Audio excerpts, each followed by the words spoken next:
All right, welcome everyone. Thank you so much for joining us today for our local development district training for spring of 2023. My name is Sarah Lang. I am a program specialist here at MBRC, and I will be facilitating today's training.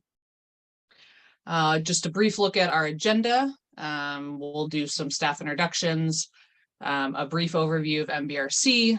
We'll cover the role of LDDs. And we'll get you up to date on the capacity work that we've been doing. I'll touch on some resources that we've been working on behind the scenes and that are, currently up on our website. Then we'll hear from some of our program managers on some of our bigger programs. I will cover some of the more recent updates we've made to our reimbursement process. Sorry for my dog barking.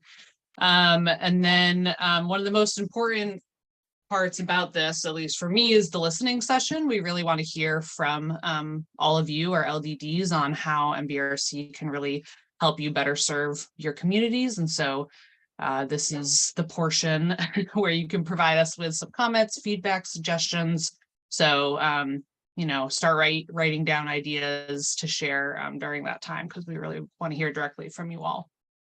And then Andrea will finish up by talking about some future trainings, as well as where you can find all of our resources. So our staff has actually grown significantly in the past couple of years, so I'm not going to read through our list of staff, but I do want to acknowledge those that are on the call. We have Andrea Smith, our program director, Adrienne Harrison, our program manager for Catalyst, Marina Bowie, our program manager for the Forest Economy Program, John O'Rourke, who is our senior program specialist, myself. We have a few new people. Casey just joined us a few months ago. Sarah Demers actually starts today, and she's on the call with us. We have someone starting on Monday, and we actually have 2 other open positions on our careers page. So if you know of anyone, we are looking to hire two new people. All right, I'm going to hand it over to Andrea to give you a brief overview. Thanks, Sarah. Good afternoon, everybody. Nice to see some familiar faces on the call. Thank you for taking the time to join us today. And as Sarah said, we're really looking forward to ramping up our training with our regional partners. We sort of landed today on prioritizing what we felt would be the most helpful for those of you who are opting in to do grant administration in 2023. We will talk a little bit about kind of sort of what that means if you opt in, what it means if you opt out, how we're hoping to structure our trainings going forward based on what we heard back when Sarah did her initial outreach. And then as we have these listening sessions, those will really shape our future trainings and the agendas.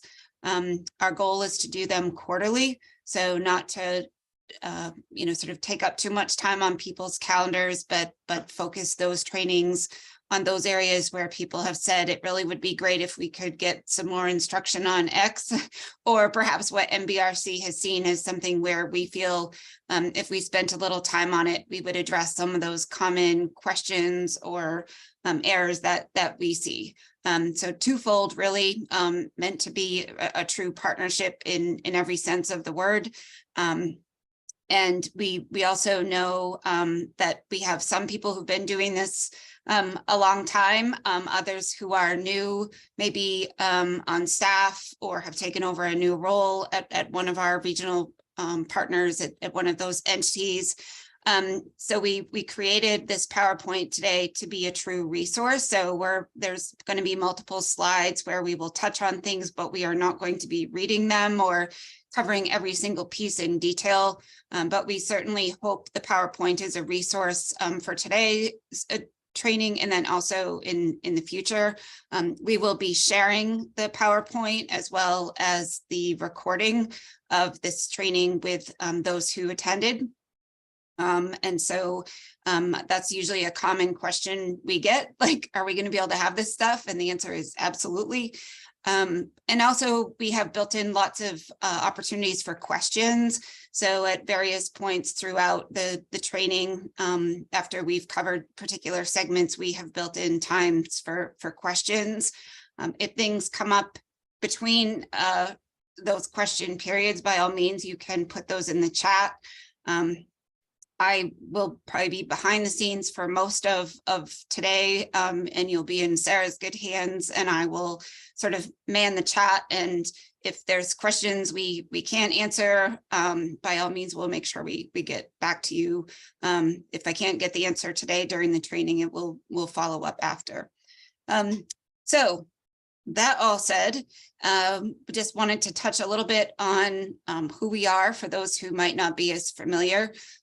We are one of a few federal state partnerships and commissions that exist in the country.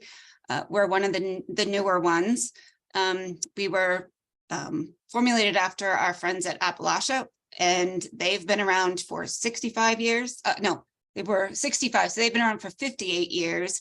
MBRC is about 15 years young, so they've got a few years on us.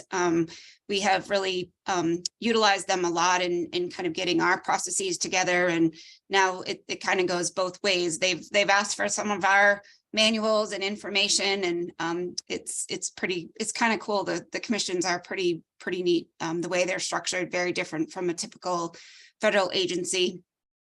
We were created in the 2008 Farm Bill. And did not receive any money, actually any appropriation, until 2010.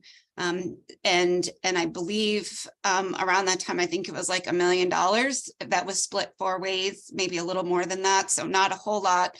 And just to give you some sense, in 2023, this program, the Catalyst program that we're going to touch on today alone is $44 million.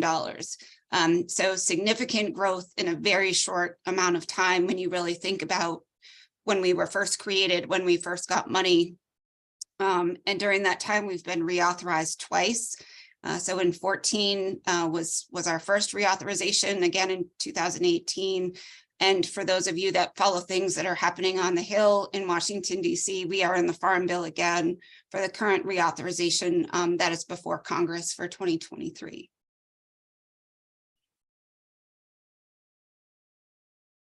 Most of you will hear us talk about our commission service area, which is set by federal law. So we do not determine who is in our service area. That was actually part of how we were created in terms of who was in our service area.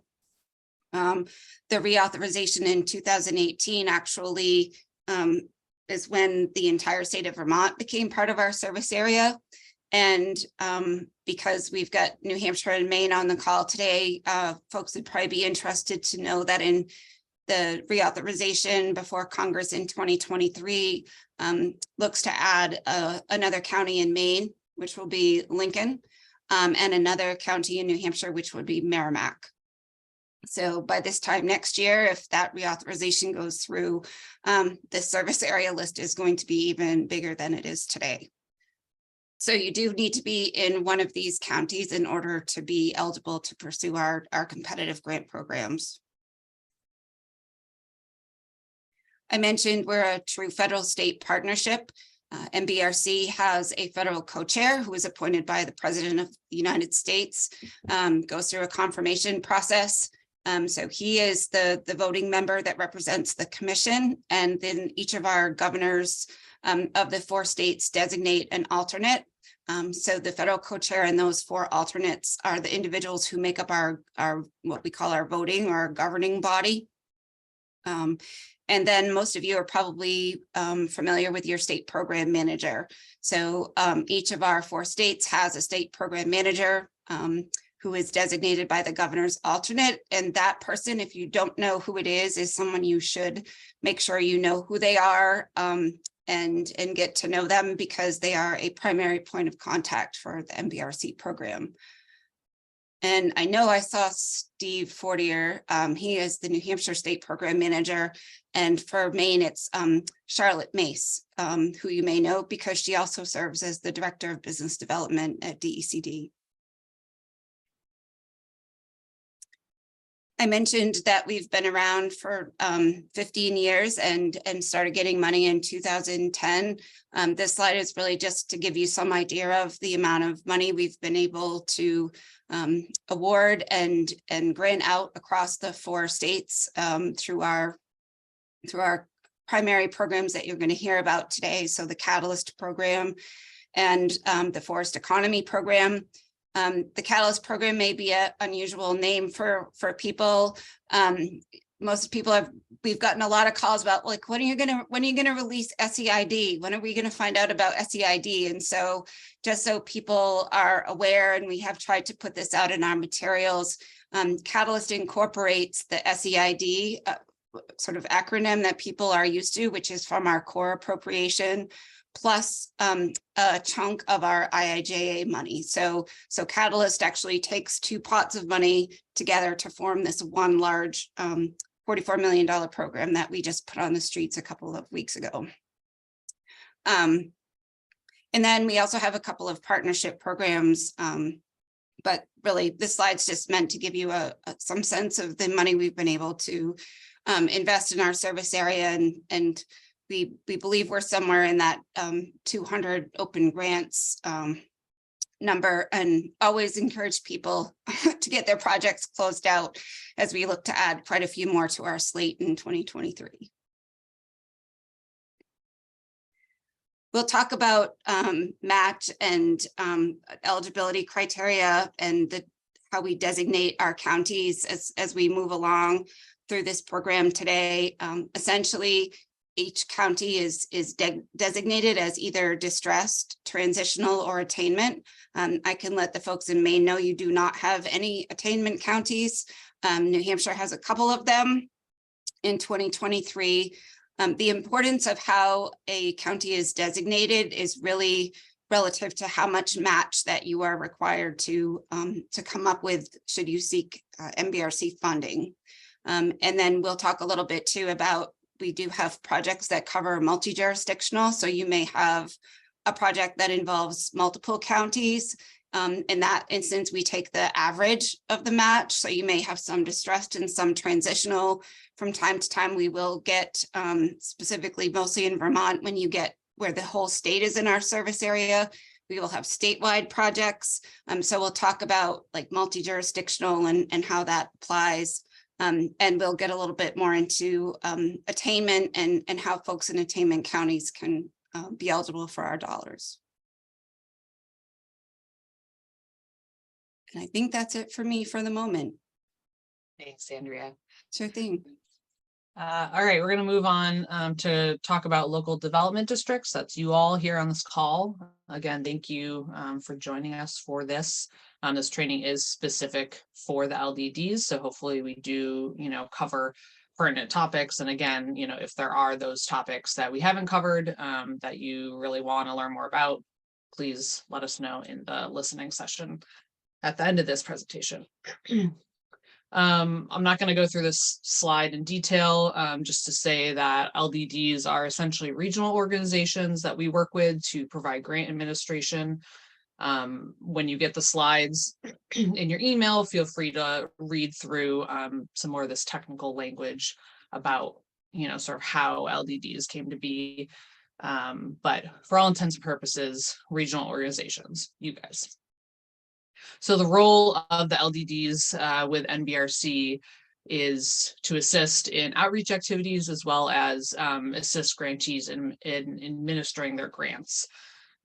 For Catalyst, all grantees are required to contract with an LDD. That is, unless they are a state agency or have been granted an LDD waiver. And the contract that you all put together with the grantee for a project, that's something that just needs to be on file with us in order to receive a notice to proceed, which allows the grantee to spend award dollars. So the scope of those LDD contracts all really fall under the umbrella of grant administration. As an LDD, if you are helping a grantee, obviously discuss their project needs and make sure to include those within the contract. This is obviously something you can use to point back at if they're asking for something that's outside of the contract. So this is a good document to reference throughout the life cycle of a project. And I'll just go through kind of the different buckets that fall under grant administration within the LDD contracts. And I do want to note that if you haven't put together an LDD contract before, we do have a template of one in our resources. So you're welcome to use that as the basis of future contracts that you may put together.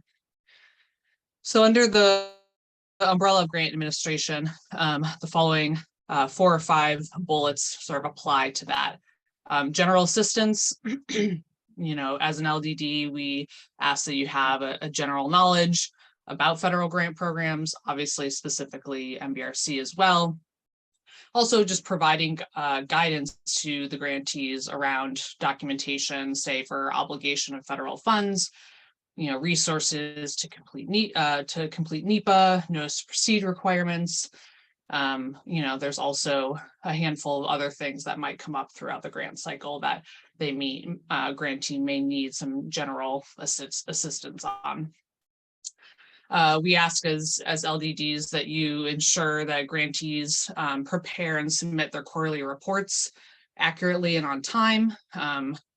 Quarterly progress reports and our annual financial reports are needed to be handed in on time, because if they are not, then we hold any reimbursement requests until we have all of the needed progress reports. So those are quite important to get on time. And as an LDD, we ask that you help those grantees get them in on time, just for efficiency of if they're wanting to request funds, we don't want to hold that up if they're missing reports.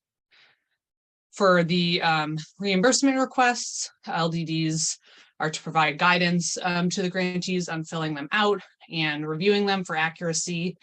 I will say, as one of the people that processes reimbursement requests, many times we have to go back and forth with the grantee to provide edits or if we need more information. So, as the LDD, if you can help them really put together a request that is accurate with all the documentation needed, then again, they just get their money in a more timely fashion. Like I mentioned just before, that annual financial reporting, as an LDD, we ask that you help them prepare and submit those reports on time. And then lastly, the closeout or final reporting. As an LDD, providing the oversight to the grantee and submitting closeout documentation. Again, there is a final request for funds that we do hold until we have all that documentation on file. So again, as long as everything is in, we can get that final reimbursement to them. So there, just going through that list, there's obviously a lot of things that fall outside of that scope. And within that 2%, that cost does not cover things like conducting bid processes, assessing bid documents for completion, interviewing consultants, revising budgets. And it's really important to note, because I think the question has come up over the past couple of years, that the 2% fee does not cover completing NEPA. We do understand that as LDDs, you have a wide range of skill and expertise that you could provide that is outside of this scope.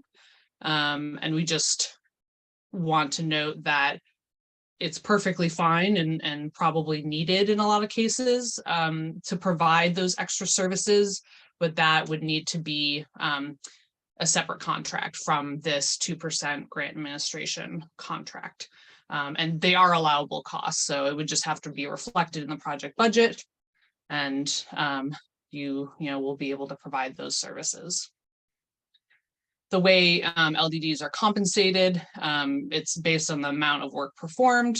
You invoice the grantee pays that invoice, and then they submit that for reimbursement from us. And LDDs are compensated based on the formula of 2%. If it needs to go over the 2%, then that should really be covered by match or cost share from the grantee. And this 2% should be reflected in that project budget. It's important to provide some detail in that invoice, so date of service, time, brief description, total amount.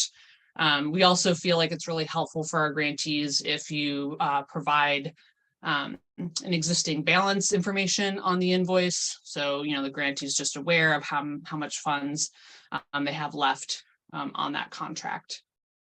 We don't do lump sums. So you're really invoicing for work completed, not for the full amount of that contract. And also please, if you have the indirect cost rate, add that to the salary and fringe, but just make sure that grantees are aware of this when you're talking with them about their contract. We put together a couple bullet points on some helpful hints that we have seen over the years that have helped LDDs and grantees. I'd say first and foremost, being familiar with our compliance manual. This is something we update yearly, at least, sort of around the time of the Catalyst Awards being announced, so in the fall. However, sometimes we do update it in between those yearly updates. If they are significant updates, we will send out an email notifying you of those specific updates. We just sent one out, I believe, a month ago, talking about some reimbursement processes updates, as well as changing authorized official updates. And that goes out through our constant contact list. And then to the point of the second bullet, if you are not on the constant contact list, please just email us at admin@mbrc.gov and we'll get you added. Make sure, all of the employees at the LDD that are involved in the grant administration are on this list. And you'll be updated when there are updates to be shared. We suggest that as the LDD, putting reminders on your calendar for those quarterly and annual report deadlines.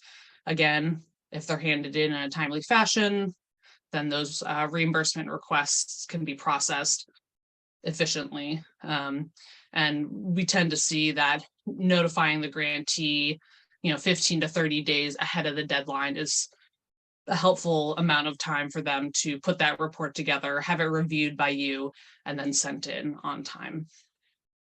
It's important to be aware of the project's timeline and the milestones. If they are not reaching those milestones or they're sort of behind on the timeline as the LDD, it's really important to start asking why.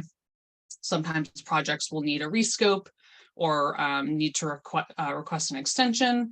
And if you're aware of how they got there, we can tend to get those processes, the rescope or extension, completed more efficiently if you have that information sort of top of mind.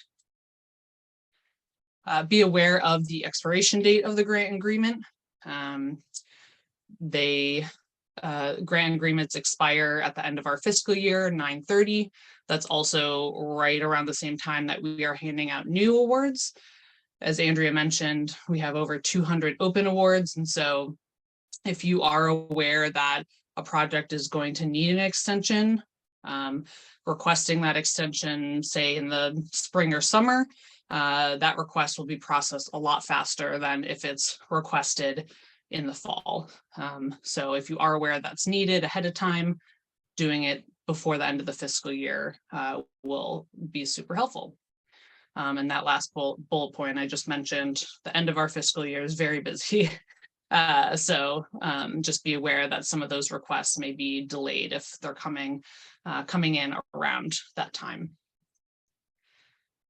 So I just want to give you a brief update on the capacity work that we've been doing, and that sort of leads into the LDD partnership program that has been mentioned. So over the past 4 to 6 months, I gathered data through conversations with stakeholders in our service area, a handful of you I spoke to. I spoke with over 40 different people, asking the, sort of basic question of what are the capacity gaps that you're seeing in our region applying for federal funds, and obviously specifically MBRC. And through those conversations, I was able to put together some recommendations for our leadership on where MBRC as an organization could help fill those gaps. And one of the outcomes of that information gathering is the LDD partnership program. I just want to note that this is not a fully fledged program. Internally, we're still sort of throwing some ideas around on what this could actually look like. But essentially, this program is going to hopefully help you all better serve your communities around MBRC programming. And we really, have been striving for more intentional relationships with our regional organizations, since you all are those boots on the ground. You're working directly with the communities who are lacking the capacity to do some of this imperative work to create or sustain vibrant communities. So in the coming year or so, don't hold me to that timeline, but in the near future, I guess, we'll be implementing this partnership program, essentially to hold both MBRC and LDDs accountable to a higher standard of service, and with a specific attention to our underserved communities that are in our service area. Phase one of this partnership program is the opting in process, which you all should know about because you opted in to be here. So by opting in, you agreed to attend this training. You noted that you're interested in continuing to be listed as an LDD resource to our grantees, and that you have the capacity to administer MBRC projects. Like Andrea mentioned, we will be providing required quarterly trainings on specific topics and sticky points that can hopefully help you better serve your communities. And again, if there are topics that you want to learn more about, please bring those up in that listening session. And again, if an LDD is opted out this year, they can opt in the future. We will be conducting that opt-in process annually. All right, I want to break, see if we have any questions. Feel free to type them into the chat, or if you want to raise your hand and unmute yourself, then we can address those before we move on. Sarah, I'll Yes. I can at least touch on a couple of the Please. pieces that have come into the chat. And then just want to touch just for clarity. I know one of the questions that comes up a lot, and certainly some of our regional partners are, they have plenty of capacity and experience and can certainly do things like help an entity complete NEPA, or be what I would call a bit more of like a project manager to help do procurement and actually put bid documents together. One of the hopes that we felt would be worth talking about today is sort of what we consider in that 2%, because I think often people, there's a little bit of mission creep sometimes by our grantees in thinking that the 2% of the grant award that we talk about being for grant administration means the LDD kind of needs to do everything to help them. And that really is not how we view it. We certainly feel that 2% is intended to cover the very things that Sarah spoke in detail about, specific to being a second set of eyes on reimbursements or progress reports, for example. If your entity does have the capacity and experience to help someone do, complete NEPA and or complete,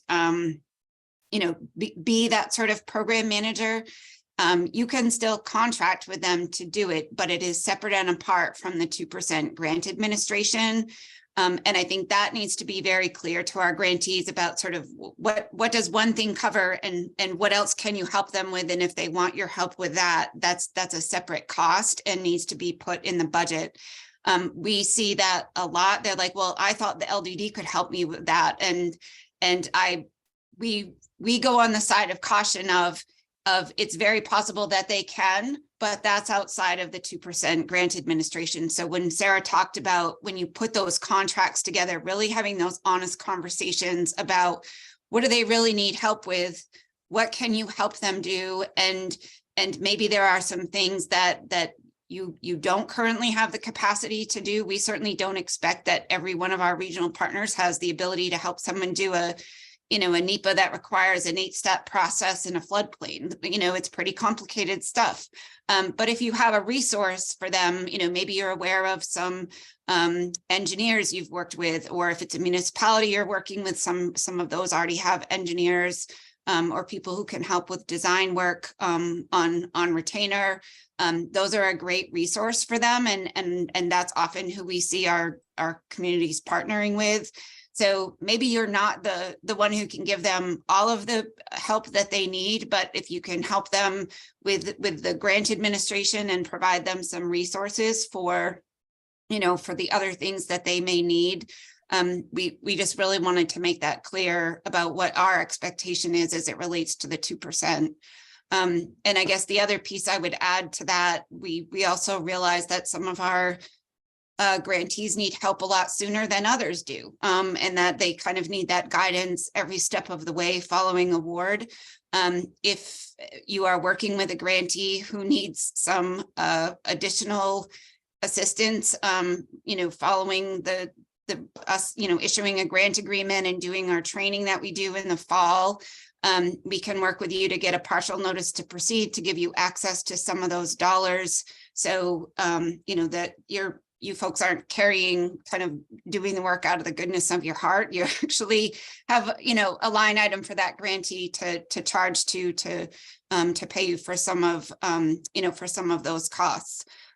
So we're not to a place where we have dollars to give people pre-development money or help with grant writing, but we certainly want to make every effort to give you and the grantees you're working with access to the MBRC dollars to keep that project moving forward, recognizing, like I said, all due respect, some of them certainly need more assistance than others, and we want you to be able to feel like you can provide that to them.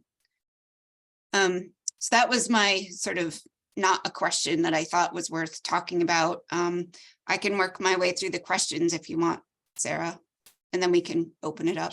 Sure, that'd be great. Thank you. Okay. So there's been a couple of things about people who've put items about what they want for future trainings. I think Sarah mentioned at the outset and is on the agenda. We will be covering our intended future trainings and talk through what those will be.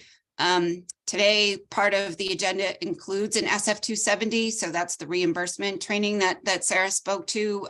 She's going to do a step-by-step detailed process of that. So we sort of incorporated multiple things into today's session, and then are certainly have put together a list of those things that we know we have heard from grantees, or we are aware that grantees need future training on, and that includes our progress and SF 425. So the quarterly and annual reports. So that's a future training. The Buy America, Build America is also on the list for a future training, as is NEPA. So we'll talk about those in a little more detail, but I saw a few different kind of things about trainings that people want, in terms of upcoming training. So keep those ideas coming. And like Sarah said, during the listening session, we can always add to the list, and then we're just trying to prioritize it to get those things that are most important scheduled and would be on the next training for the next quarter. Let's see. So I touched on the request for assistance prior to the notice to proceed. So I talked about that one. So one of the comments in the chat is it would be great if one of the requirements on the application process would be a letter of support from their local LDD. We don't require letters of support, whether it's from an LDD or another entity. That said, it is absolutely fine if a grantee wants to ask for a letter of support from their local, regional partner.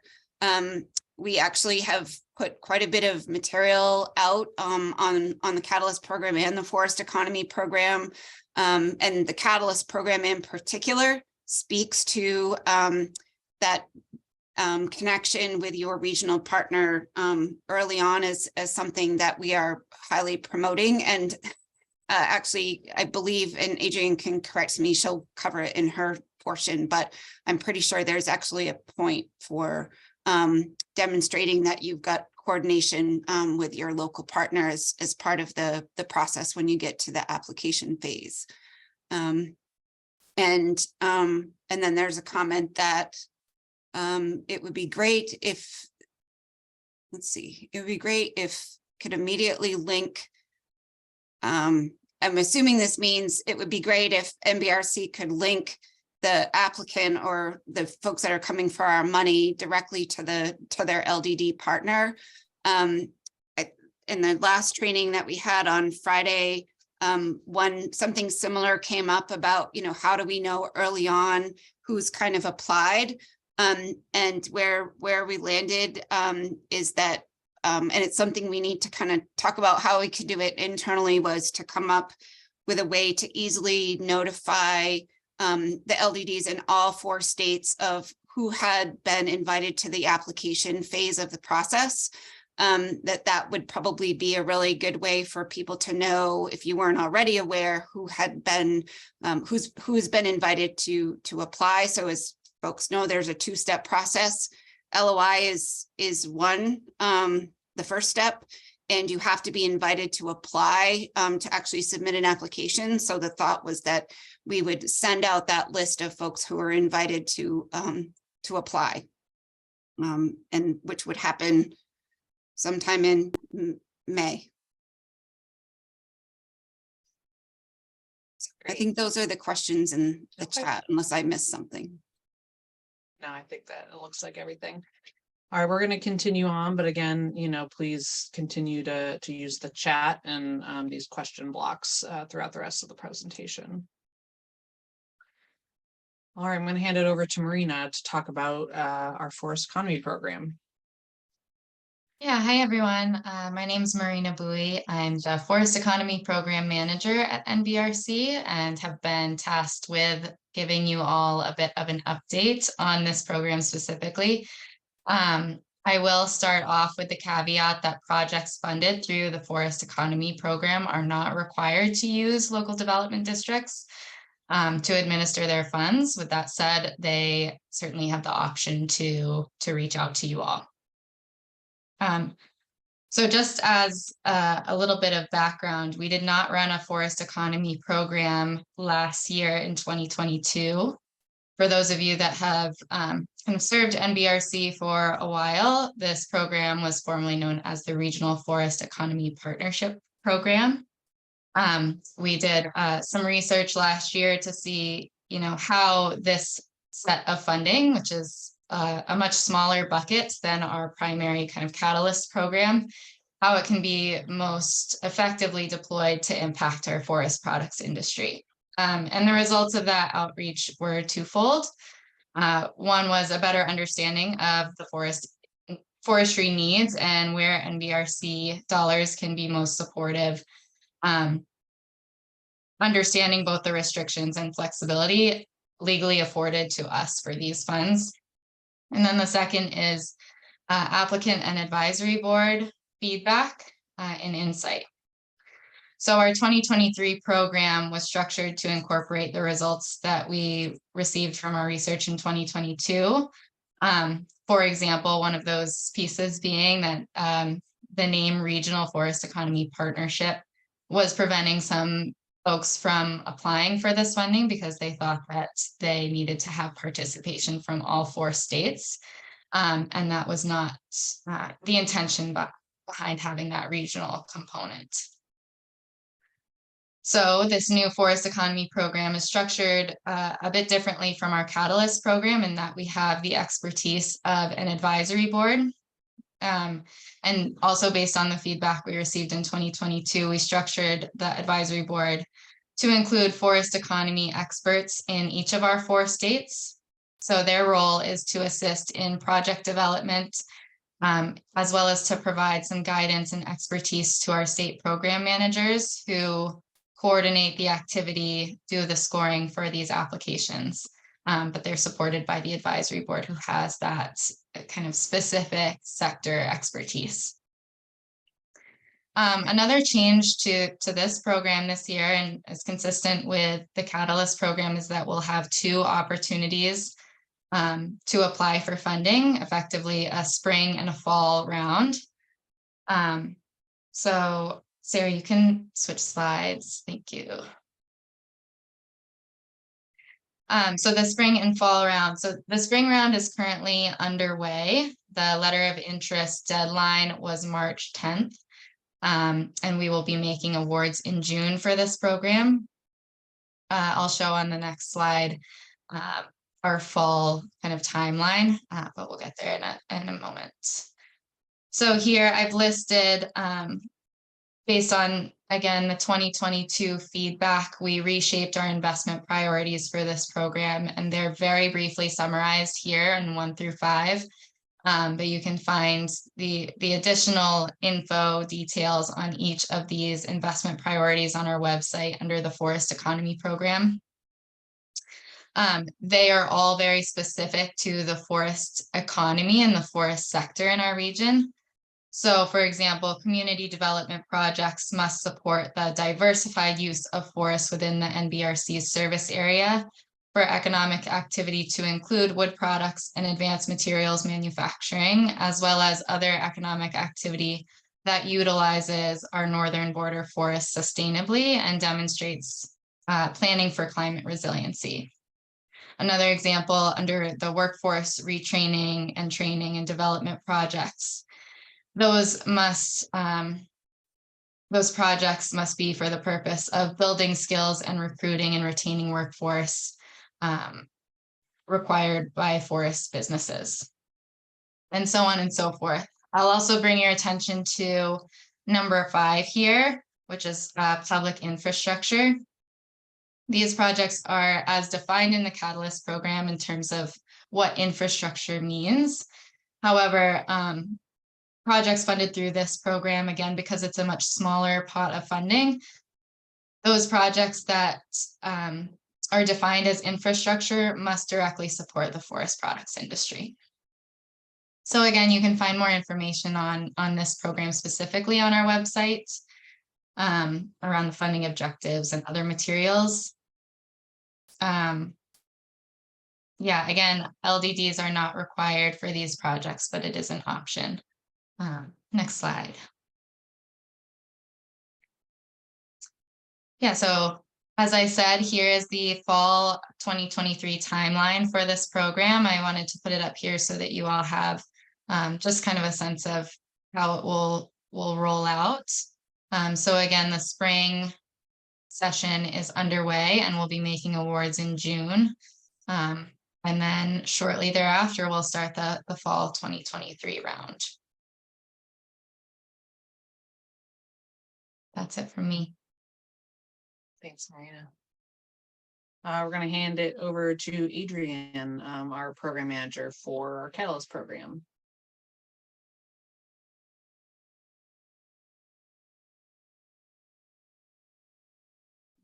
Great. Thank you. Sorry for that delay. I couldn't find the right button. Okay. My name is Adrian Harrison, and I serve as the program manager for the Catalyst program. And I am going to take a few minutes to go through some of the changes to this program. So as Andrea mentioned earlier, the Catalyst program is actually a new program for NBRC this year, and it brings together the former State Economic and Infrastructure Development Program, or SEID program, with the funding available through the Infrastructure and Investments Jobs Act. And so many of the Catalyst program elements are similar to SEID program, but again, I'll walk through some of the changes as it is a new program and has been updated. So also I'll mention, if you're interested in more information on the Catalyst program than I give you today, the program documents on our website are a great resource, as well as the program information sessions that begin later this week and go into next week. Another great opportunity to learn more. So as you see here on this slide, the Catalyst program will make up to $44 million available across our region, which is roughly $11 million per state. And this includes that 20 million we're making available from our Infrastructure Investment and Jobs Act funding, and 24 million roughly from our core appropriations. And I think this represents the largest funding program in NBRC's history to date. So this is very exciting for all of us here. And we have two categories of awards in the Catalyst program. The first is construction in support of infrastructure projects. And this the maximum award for this category is $1 million. We do have a new opportunity this year for projects to be considered up to $3 million if they are including multiple infrastructure categories, or if a project serves multiple jurisdictions. So again, if you have a construction project in support of infrastructure and it includes multiple infrastructure categories or serves multiple jurisdictions, you may be eligible for up to $3 million. And NBRC defines our infrastructure categories as transportation, basic public, telecommunications, and energy. And the program manual goes into great detail on the definitions of these categories and provides some examples as well. The other category is non-infrastructure. So basically all their projects that do not include construction in support of infrastructure have a maximum grant amount of $500,000. And these general categories include business and workforce development, basic healthcare, and resource conservation, tourism, and recreation. Okay, next slide. So the Catalyst program has updated the NBRC scoring criteria for our projects. And I think as LDDs, you'll want to direct potential applicants that you may be working with or know of folks who are interested to the program manual so they can familiarize themselves with these new scoring criteria. Two of the big changes to the NBRC scoring criteria include the alignment with agency investment priorities and the organizational capacity categories. The organizational capacity is actually a new category, and applicants will need to demonstrate that they can meet the program requirements like reporting and invoicing and timely completion of their project. And this is where the applicant would identify their relationship with an LDD, as Andrea mentioned, and actually get a point for their early outreach and engagement with an LDD. I feel the other categories are pretty self-explanatory. Project readiness, you know, how far along are you with your permitting, your engineering, your you know, project design, project costs and match. Do you have a good budget? Have you identified your sources of match? And economic impacts, that's really sort of the lifeblood of our program in terms of describing how this project will make a difference in the economy of your community or the NBRC region. And on the next slide, I'll dig into the agency investment priorities. So this is an area that has been significantly revised. And these priorities offer projects the opportunity to gain points in our review process for meeting areas of NBRC interest. The three priorities for 2023 include providing benefits to or demonstrating meaningful engagement with communities who have been underrepresented in past NBRC investments. And so we're really looking for ways to broaden our reach and bring communities in that have not been part of NBRC investments in the past. We've identified those communities as rural communities with populations of less than 5,000, communities of color, and tribes. The second priority is addressing multiple needs and crossing multiple investment categories. So NBRC is really looking for projects that look across needs, look across categories as our way of encouraging coordination.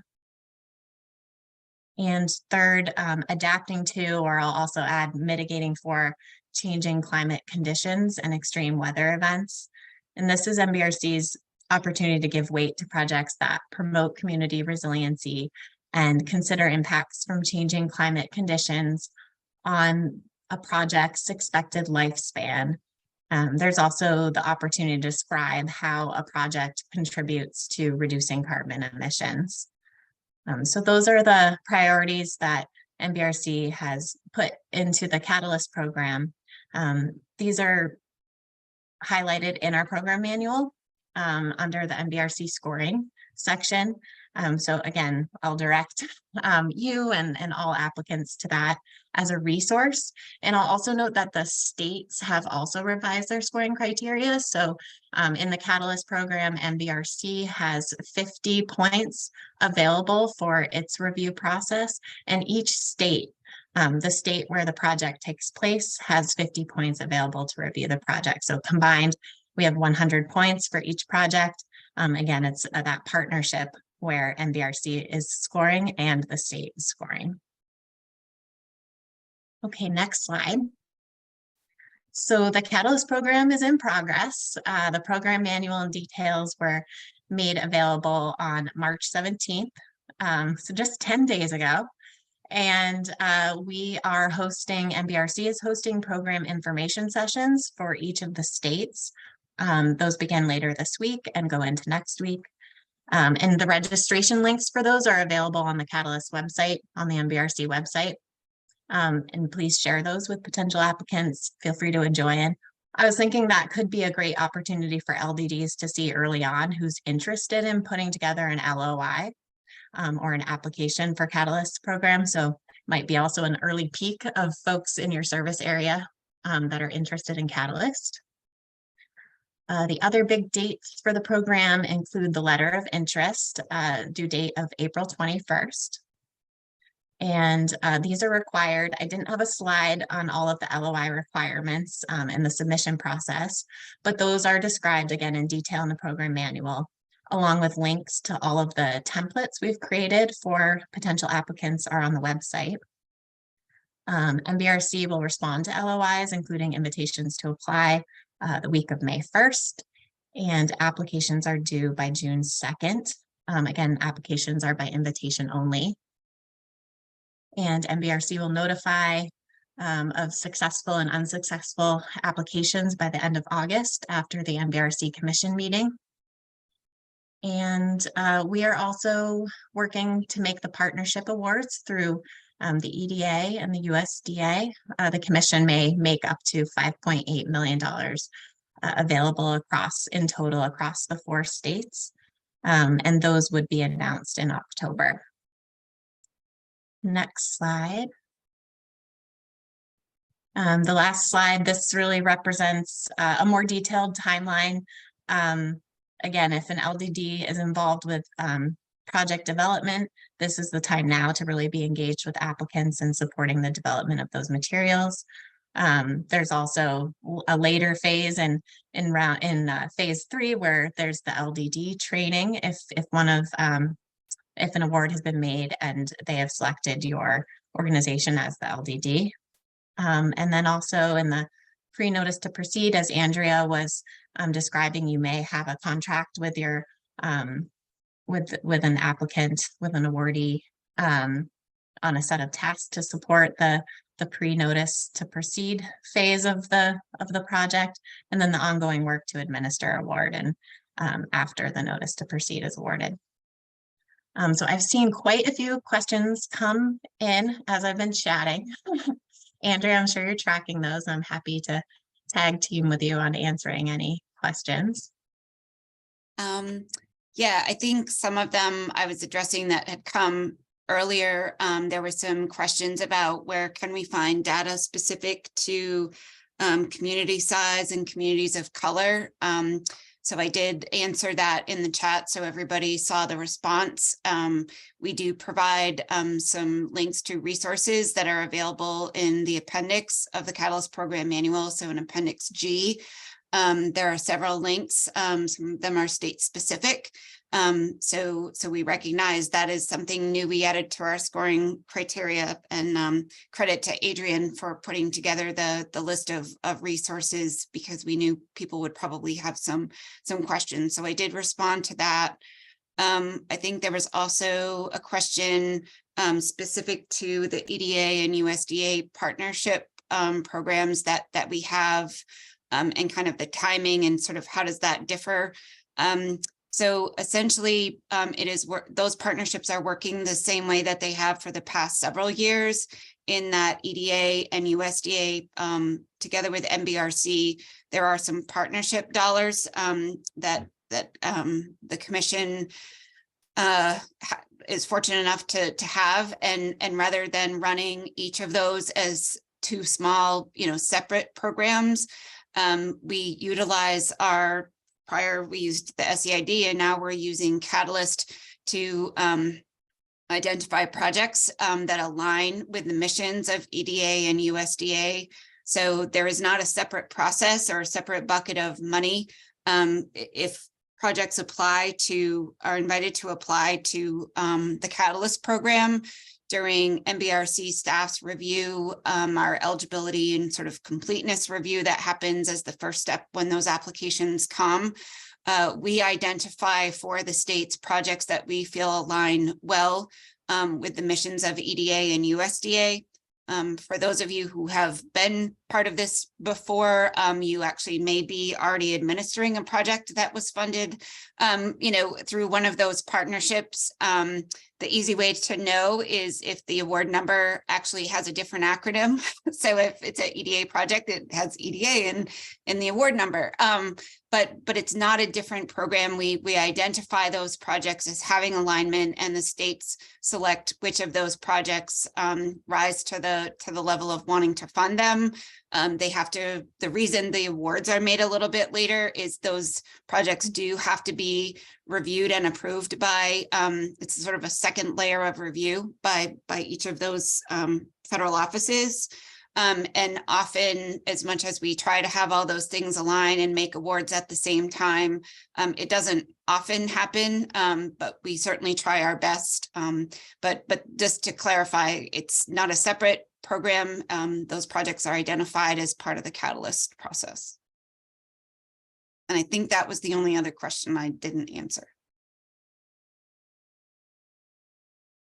And just as a reminder, there will be sort of a full-fledged information session on this, 4 information sessions on this program. So I'm sure there'll be a lot more detail talked about in those upcoming information sessions. So be sure to have those on your calendar coming up here this week and next week.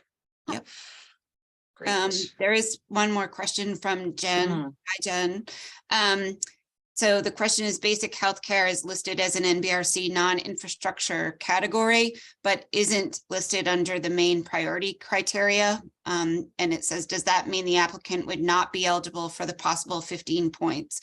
That is correct. So in order to receive the priority points that Maine has identified, it would have to be one of those identified categories to be eligible for the maximum 15 points. Great. Feel free to keep typing in those questions, and we're gonna just continue on here. I'm gonna cover some reimbursement updates. This is not sort of a full-fledged training on reimbursement requests, but I will sort of briefly go over our process for those who maybe haven't administered grants with us before or haven't in a while, and then also touch a little more deeply on some updates that have been made in the past couple of months to that process. So for our reimbursement requests, we use the standard form 270,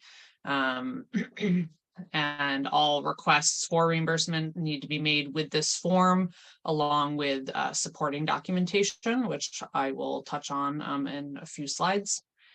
Reimbursement requests should be emailed to admin@mbrc.gov. And please remember to put your MBRC grant number in the subject line, like Andrea mentioned, we have over 200 open grants. And so the admin inbox gets quite busy, and to be able to search your grant number to find your email is incredibly helpful. So if you forget to put it in, that's fine. We'll be sure to remind you. But if you can remember, that would be great. And all this stuff that I'm going to touch on is in our compliance manual. And you can find the resources that I touch on our website. So essentially the process that we follow is that once you send in that request, one of the staff members will review the request. If there are issues or concerns, questions, we will reply to the grantee and typically have a back and forth until we can sort out what we need to. If there aren't any issues, then we forward it to our financial institution, and the payment is made electronically to the grantee's bank account using the ACH information that was given at the beginning when the grant was awarded. Once that reimbursement is processed, the grantee receives an email, and then they should expect to see payment in their account within 10 business days. This is what the SF-270 form looks like. There's been a few versions over the years. This is the most updated one, or the one with the most current expiration date, and that can be downloaded from our resources page. And we do accept the other versions as well, but if you did want to use the most up-to-date, that is on our website. All requests for reimbursement need to also include documentation to support the amount that you're requesting, as well as the match that has been expended. Documentation includes anything that's necessary to demonstrate that funds were spent, costs incurred, or work was complete. And you can see on that third bullet point just some examples of what that documentation could look like. So one of the newer updates or changes to our process that we made in the past month or so is that for backup documentation that is 40 pages or more, we are requiring the submittal of a summary sheet. MBRC has a template on our resources page for grantees to use, or they can use one that they've put together. We do have a lot of grantees that use a summary sheet, and they don't need to use ours specifically. But if you don't have one and you need one, we put a template together. I will say, as one of the staff that review reimbursement requests, when the backup documentation numbers into the hundreds of pages, it's really, really helpful to have a summary sheet so we can understand what we're looking at. And essentially, it comes down to processing the request more efficiently. We do reserve the right to ask for a summary sheet, even if it's less than 40 pages. Sometimes the documentation can be quite complicated. And again, it really comes down to efficiency. And I will show you on this page here. This is just a screenshot of that template, and you can download it at this link. And you will have access to this PowerPoint, just as a reminder, so you will have all these links. Briefly, just the timing of reimbursements. Essentially, grantees can submit requests kind of on their own schedule, following some of these basic rules. Essentially, timeframes can't overlap, and all the time has to be accounted for from start to finish of the project. You can't skip time periods, and also reimbursements should reflect whole months. And that is oftentimes one of the most common corrections that we have to ask our grantees to make in their SF-270 forms. And we put together a handful of reimbursement resources. We have an instructions sheet, so that's literally the SF-270 form with written instructions in each box of what needs to be in that box. I recently recorded a video tutorial, so if you're interested in 11 minutes of me step by step walking you through the SF-270, we just put that up on our website. I think this putting together these resources is really, MBRC striving to provide resources that work for different types of people and different learners. And so if it's easier for you to listen to someone or watch someone walk through a form as opposed to read an instruction sheet, we're hoping that these options help those who might need it. Again, that summary sheet template is also on the resource page, and we will be putting together a video tutorial on the supporting documentation. Questions on that, Andrea? Do we have anything from in the chat? No, you got a shout out for the video. Somebody's pretty Great. stoked that you put a video together. And we're gonna, Georgia of our staff that some of you may have talked to is finalizing one for, I think the first one is the progress reports, right? That SFPPR. Yeah. And then she'll also be doing one for the SF425, so the annual report. So we've got, for those of you that like videos and find them helpful, we've got a few more that are in the making.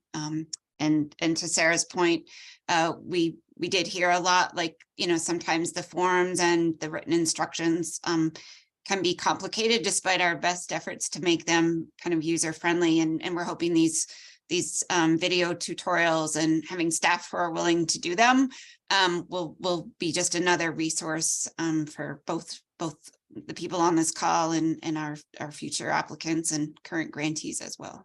But I don't see any other questions in the chat.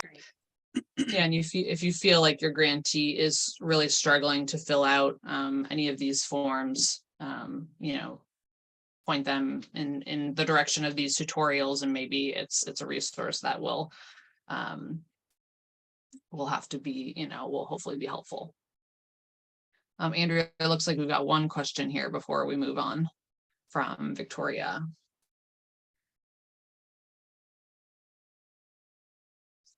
How much should the LDD get involved in managing the multiple match funds? Yeah, so I would say if your contract with the grantee is to help them put reimbursement documentation together, whether you're sort of compiling it for them or they're compiling it and you're their second set of eyes, I think really having a good handle on sort of what is the match and cost share to the MBRC award. We have some really big projects, and often some of those projects have multiple phases. So it's important to remind people that the budget we're talking about, or the project that MBRC is talking about, is the one for which we are investing, and you have identified matching cost share to the MBRC award. And the budget that SF424 CBW, which is the really detailed budget, that plus the match commitment documentation clearly identifies sort of who the match is coming from, how much, and the budget identifies the cost categories. So I would say, if it was me and sort of putting myself in your shoes, I would say I would want to look at those. So when I see the reimbursement and the match and cost share, that those matching funds documents are in alignment with the project budget that's been submitted, and it's folks who have been identified as providing the match and the cost share to the MBRC award. So it's not totally the LDD's responsibility to kind of put all those pieces together, but I can see where being familiar with those documents and sort of who's doing what is guidance that the grantee would probably find very helpful. And you sort of saying, okay, I understand what you're asking for from MBRC. Now you need to show matching cost share. Here's the places where your match is coming from. It needs to be in alignment with that project budget. And where it isn't, they need to straighten that out. And if it's because somewhere, you know, one bucket of money went out and somebody else came in, that's a project change, which then triggers the need to notify MBRC. So just getting familiar with who their matching cost share is, you know, who it's coming from and what it's covering are some really key ways that you can help grantees understand what they need to put together for match. And Sarah and I have talked about that support document template that she referred to, whether it's the one we provide or you have your own, is also probably another way to help organize grantees who maybe are struggling to kind of put their documentation together, is having that template that almost like kind of helps you walk through organizing the documents you're submitting to us. Great, thank you. Yeah. All right, we're going to move on here to our listening session. Again, as a reminder, this is a chance for you all to tell us or to share with us what we can do to help, improve your capacity, help you succeed, help the communities that are in your service area. So essentially, I just want to open the floor. If you want to unmute and raise your hand, you can, type suggestions into the chat.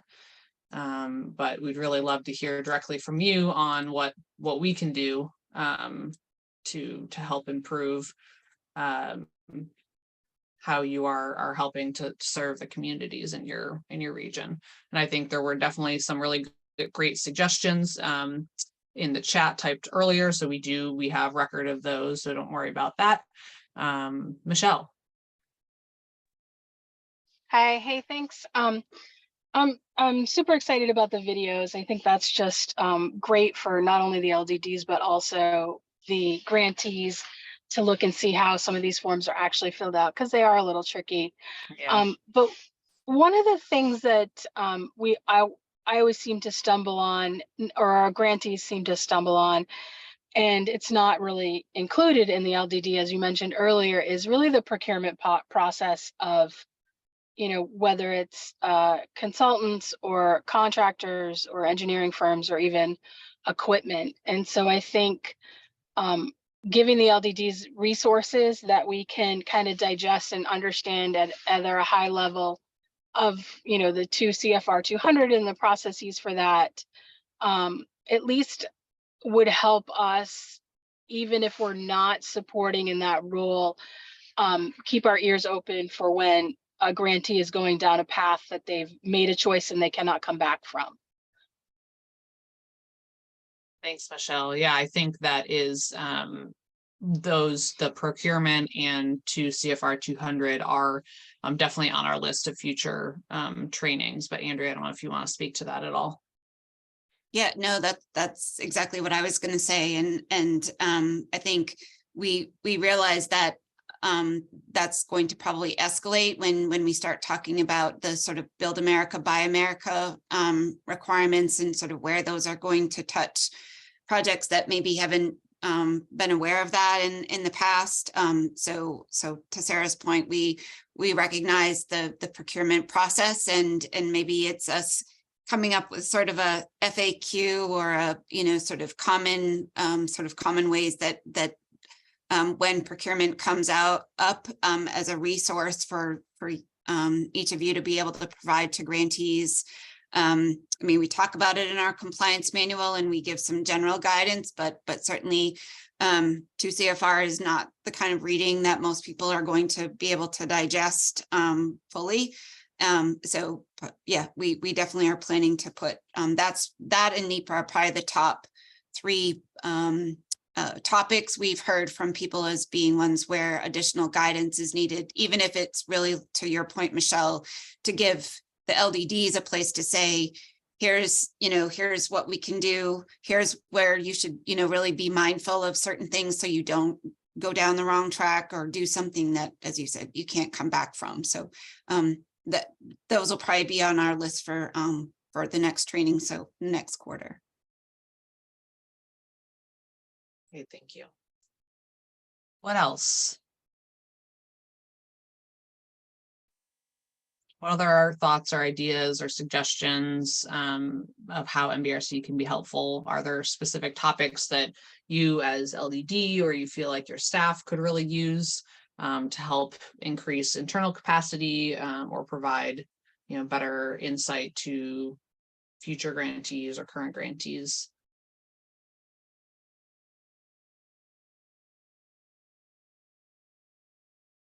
Yeah, Vicky. I don't know if anyone else struggles with this, but we have contracts with some organizations and towns for approved MBRC projects. And although we've done outreach about, share with us before you submit to MBRC for your quarterly reports and reports, they often don't. And so we don't have, or they'll send it, it's due today, here it is this morning, and I need to have it back to submit before 5. And so it's not really given us an opportunity to go through it in the detail that I'm sure MBRC would like us to do, or even any opportunity to see it at all. And so there have been times when I've seen comments come back, oh, you didn't do this and you didn't do that. And we're not perfect as LDDs. We've had some corrections made to our reports that we submit, but we pool that and reference it the next time around. But I'm just wondering if you have any advice. I mean, we've made the point a few times that you really, that's money was put into the contract for the purpose of having that additional pair of eyes on the reporting that you're doing, so that hopefully we can check some issues and correct it before it goes to you folks at MBRC. But it also makes it difficult to spend down our contract. And we've made the point that you just can't go and use the money on something else. It was allocated to the LDD. So I'm wondering if you have any advice on that, or suggestions, or tell me to shut up, or. No, Vicki, I think that's a really great point. I think we, on our end of things, we do often see that where a grantee just sends it in, maybe CCs the LDD, but it doesn't mean that the LDD has actually looked at it prior to them sending it in. Andrea, I'm wondering if you have any thoughts, and also other LDDs, if this is a struggle that you've experienced. What have you done to sort of key your grantees into, this is how it should work, this is the process?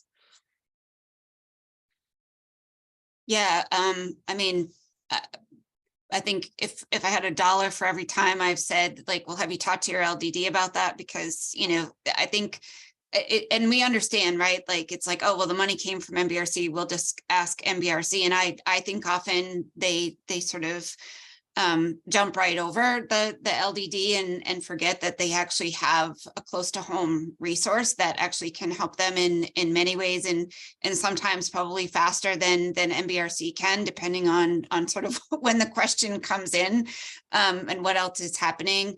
I think some of the helpful hints we put together is almost like a way to kind of keep putting yourself on their radar. Is that they do need to often be made aware and told multiple times about sort of what the process is. I know internally, when the program team has talked, if we don't see an LDD on the correspondence that's coming into us, that when we respond, we add it. That's the upside to having a contract on file, is we can go and look at the file, and we actually, probably like a week or so ago, we're like pretty much told the grantee, like, you definitely need some help and you need to sort of, like, you have a line item to charge to, like, utilize them. And the LDD had no idea that these people were like struggling and submitting stuff that needed all these corrections. So I don't pretend to have an answer to it, but I definitely recognize that it's a challenge, and I'm hopeful that as we continue to sing the song of you have a partner, let's all be working together and kind of including each other on what's happening. We have no problem pushing back on a grantee and saying, like, we see that your reimbursements are, there's several corrections. If you're not using your LDD to review these as your second set of eyes, you should be, like, so we're trying to, I know part of this is we're kind of chasing our tail a little bit, because if we haven't been doing that for the last, 3 or 4 years, and now we're doing it, it's going to take some people time. But I do feel like getting reminders from them, or having, I'd almost call them like check-ins in sort of coordination with the submission of a quarterly report, like, and it's time, right? A lot of it is, this is one thing on a very long to-do list for everybody. So I get that sometimes the timing isn't perfect, but I do feel like continuing to just keep yourself on their radar and sending them reminders. and we're going to continue to do the same. So if that's, I'm guessing that's probably something a number of our partners are concerned about, and just wanted to express that we do get it from here as well. And this is how we're trying to also hold our grantees accountable and point them to the resources that exist for them already, that there's a line to cover that cost. Well, thank you.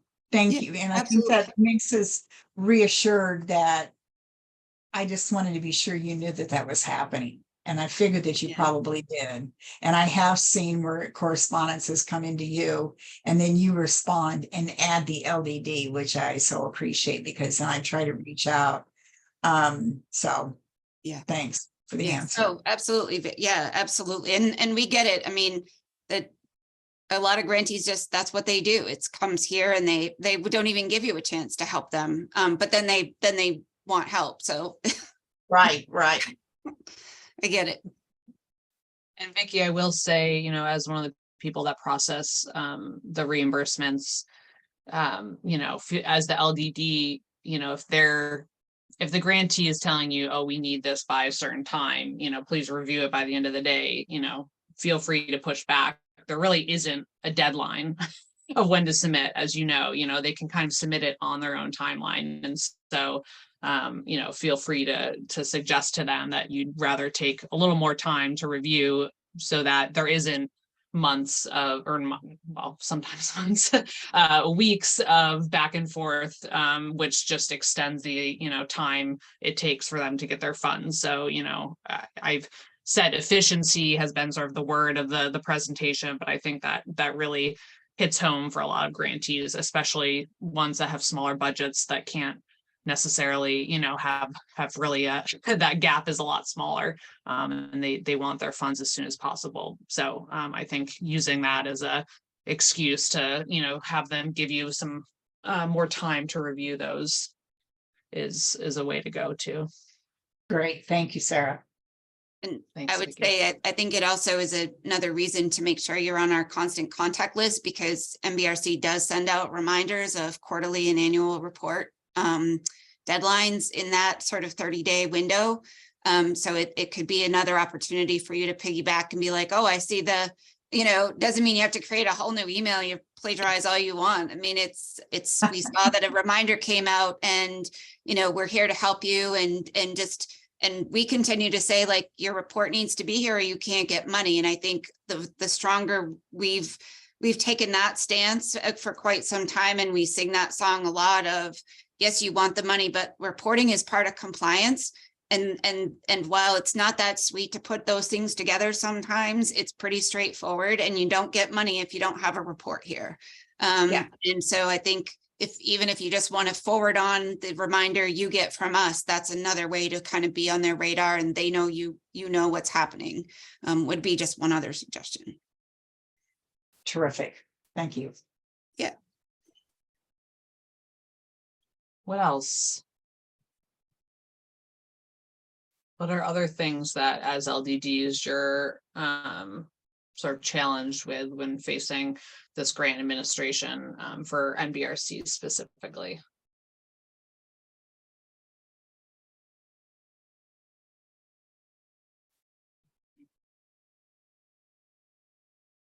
Are there things that NBRC can do to make the lift easier, or you know, make the connection to the grantees more fluid? We're really open to any suggestions.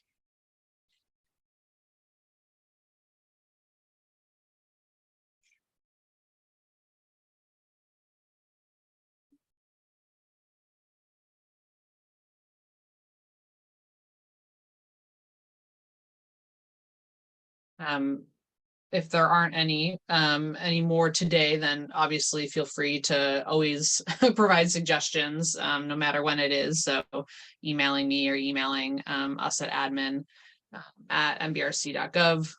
We're always looking to sort of improve our relationship with you all, as well as sort of the triangle of including, you know, the grantee. So we're definitely always open to suggestions on how we can help. Andrea, why don't we move on to our last couple slides here. Yeah.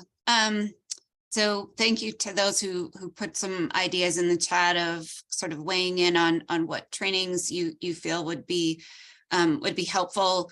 I think we've thought, this sort of 2-hour window is probably pretty. I don't think we'd want to go much further than that in terms of asking for your time and wanting to maximize it with the training ideas that we've talked about today. I think some of these pieces were sort of prioritized from the outreach that Sarah did with some of you, and then also where MBRC has seen some common questions come through. So this is by no means meant to be a complete list. It's really meant to be sort of, this is what we've identified so far. So to Sarah's point, if there are, we're hopeful that if we need to prioritize the procurement and certainly the Build America, Buy America and NEPA, that the resources we've put together, including the tutorials for reporting, there's pretty significant information on closeouts that those might be able to wait until the next time. I don't think we'd knock off more than those top couple. 2 CFR 200 on its own is pretty mind-boggling. So I say that for myself, not necessarily for anybody else, but there's a lot there. But we certainly are working with our environmental consultant. If you haven't been on the resources tab, we have put together some additional guidance documents since we ran the program last year. There's an environmental assessment template, and I think we have one to go up on the 8-step process. So we're working to continue to provide resources on the NEPA portion as well. I'll assure you that the trainings that we will be doing in the future won't always be MBRC staff only. Like I said, the NEPA training would ideally be conducted by the very people who are reviewing the projects and making the determination. So if you have additional ideas for training, as Sarah said, please let us know. But this is our top 5 list as it sits today. And then we've talked about the resources that we've made available.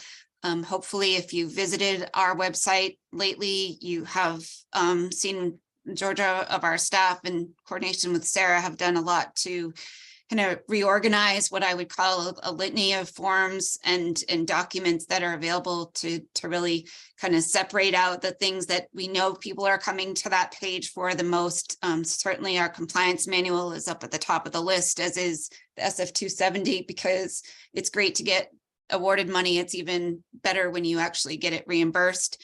So that's up there. A lot of forms.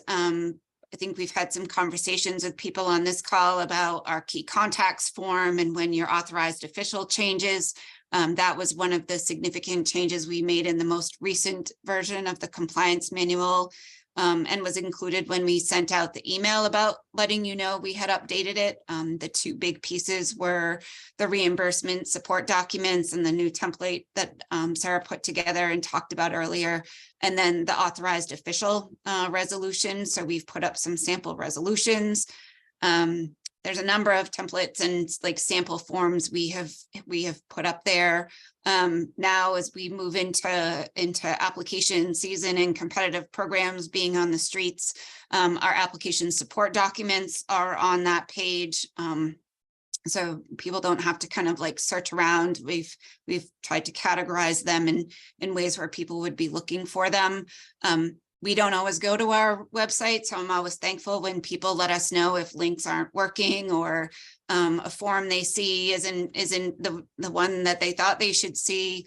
By all means, it's meant to truly be a resource. So if something isn't working, please let us know so we can fix it. And we're going to be continuing. We talked about the tutorials we're working on. There's a budget narrative template that we ask for a budget narrative in our programs. So we're working on a template for that. So we're continuing to update that page on a regular basis, but if something's missing or not working, by all means, please let us know. I mentioned our resources and what we've been able to have our environmental consultant put together. So these are just some of the templates that were not up there or available last year around this time. I think I mentioned, or to some folks probably know, that MBRC is working to create our own NEPA forms. So over this year and probably into early 2024, we will be going through the entire process of developing our own NEPA forms in coordination with our environmental consultant, and there will be multiple opportunities for public input. So that will also be something you may get some updates about as that work moves forward. It won't be in place by the time applications are due for Catalyst or FEP or Forest Economy for 2023. So you know, don't worry that you're going to need to know how to do a new form before the applications are due. But if I get my wish, we won't have to do the intake form another year. We'll use it for this year, and hopefully our new MBRC specific NEPA forms will be on the streets for 2024. But these guidance documents that are referenced are on the resources tab of our website as well. There's a category for NEPA. And this is just a page for all the pieces we've talked about today and links. We touched on our program managers and making sure you know who that is in your state. I saw some pieces in the chat. Sarah mentioned we're working on updating our local development district list. Certainly the whole conversation of who's opting in and who's opting out and having these trainings, that obviously the list that is on our website right now is not what will look like in final form. So we're working on that. So if you want to be included on the list of LDDs, to make sure you email us at admin@mbrc.gov. Jonathan?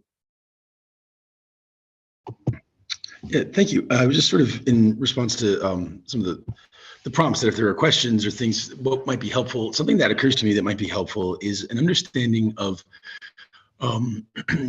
where there have been some of the unique partnerships that seem to come up when we're trying to put together something, working with an entity that's interested in NBRC funding, and specifically around where there's been private sector activity, getting a sense of how SEID, how elements that are sort of public infrastructure elements end up assisting with, I'm thinking here, something that was in Brattleboro, Vermont with a biomass facility. And it's like, yeah, how did that happen? And like, how did the partnerships that go, that sort of help get into the private sector work out? Because I think that's an area where that expands the kind of shoulders for who we have these conversations with. And it's something that, you know, some of these can be tough nuts to crack in terms of understanding the dance steps to bring something about. And so that's something that, you know, if as MBRC personnel are thinking of where some of the questions are, I know that's something that I'd love to get like sort of a good feel for, like, here's how you can utilize this program in to effectuate this kind of an outcome. So I wanted to, you know, we do a lot of municipality work, which makes the most sense, but then where there's other partners that could be a part of something, it's always really valuable to know just how to make sure that we understand how to broadcast NBRC as inclusive of other partnerships that maybe go beyond the wastewater district or like the village, what have you. Yeah, absolutely. I think probably the first couple things I would point to is, as you're doing sort of outreach about the availability of MBRC dollars and our programs in particular, is to really point to our investment priorities for each of those programs, because those really do drive the types of projects that will align with our funding and the identified priorities for both MBRC and the states. We also on our website for each state list every project that's been funded in either SEID or FEP. So if you see a project that kind of looks like, oh, that's like something, you know, the town of X wants to do, I should talk to that town and like kind of like what worked and what didn't. We can make those connections if it's like, you know, who should I talk to? But certainly I think there's a lot of instances where I can think of in which it's been infrastructure in support of something, and sometimes that is a private business. It doesn't necessarily mean there was an investment by that business in terms of providing match or cost share, but it certainly is an investment when you talk about increasing the community. I always think about community development and economic development, and both things need to happen and be successful for towns. And I see infrastructure, and whether that's wastewater, sewer, broadband, the whole gamut of infrastructure, to me is an investment in a community. And the economic development part of that might be the business that you kind of expanded their service or their capacity, and they were able to retain jobs or hire. So you sort of check both boxes. We also do a lot of work that is not in the infrastructure space. We've made major investments in outdoor recreation. I would say we see a lot more of those types of projects come. Sometimes those are more complicated because they're kind of on the side of a mountain and you have to do a bunch of NEPA. But I mean, I think to me, it's the categories, and then also how, you know, the investment priorities that we've identified and the scoring criteria for your particular state is, to me, the best information you can give people. And I do think looking at our previously funded list could also identify maybe somebody who's done something that you're looking to do, and kind of what did and didn't work for them. Are probably the top things I would point to. Great, thank you. Yeah, absolutely.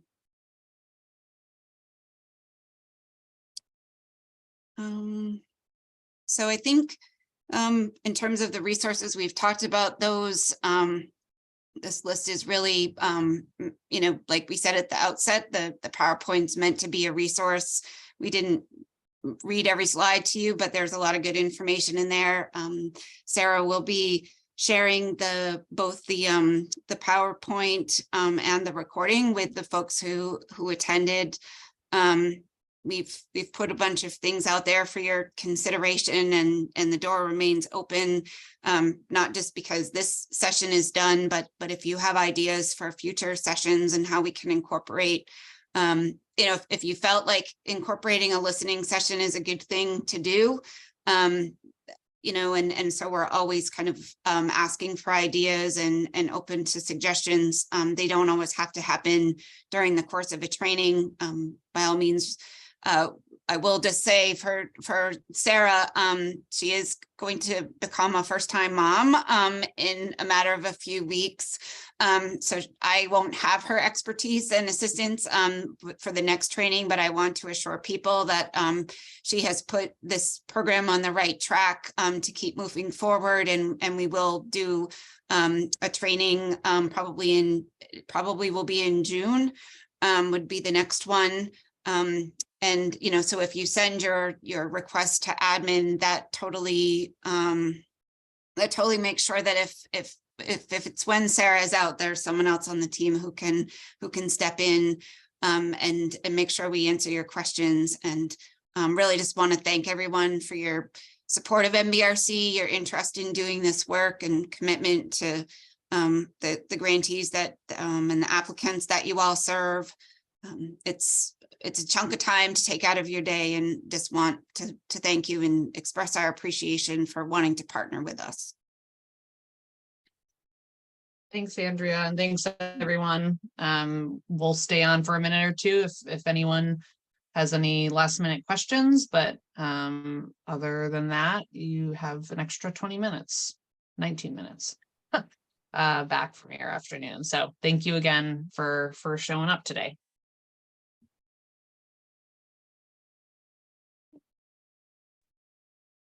Thank you.